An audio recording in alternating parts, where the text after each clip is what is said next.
काही पेशंट्स ओपीडीमध्ये येतात छातीमध्ये जळजळ घेऊन, दररोज जळजळ. आणि याचं सगळ्यात महत्त्वाचं आणि कॉमन जे रिझन आहे ते म्हणजे ॲसिडचा रिफ्लक्स. जठरातून ॲसिड अन्ननलिकेमध्ये येतं उलटं.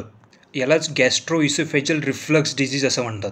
आणि ही जळजळ जी आहे ती छातीच्या मध्यभागामध्ये किंवा पोटाच्या वरच्या भागामध्ये बरोबर मध्ये होते.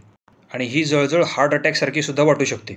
आता याच्या इतर सिम्पटम्समध्ये कधीकधी ते ॲसिड रात्री झोपेमध्ये पूर्ण घशापर्यंत येतं, मग घशाला डॅमेज आणि खोकला किंवा घशामध्ये खवखवणे.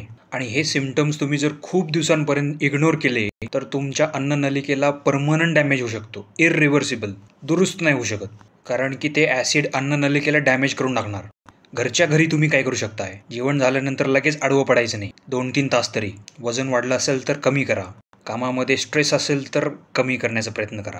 डॉक्टरांना तर तुम्हाला भेटायचंच आहे, पण जेवण करताना किंवा पाणी पिताना सारखं घशामध्ये अटकत असेल तर मग तुम्हाला डॉक्टरांना अर्जंटली भेटावं लागेल. आणि सगळ्यात महत्त्वाचं वॉर्निंग, छातीमध्ये जळजळ आहे, श्वास घ्यायला त्रास होतो आणि सोबत दुखणं पाठीमध्ये जात आहे, तर मग अर्जंटली डॉक्टरांकडे जाऊन हृदयाची तपासणी करून घेणं खूप महत्त्वाचं आहे.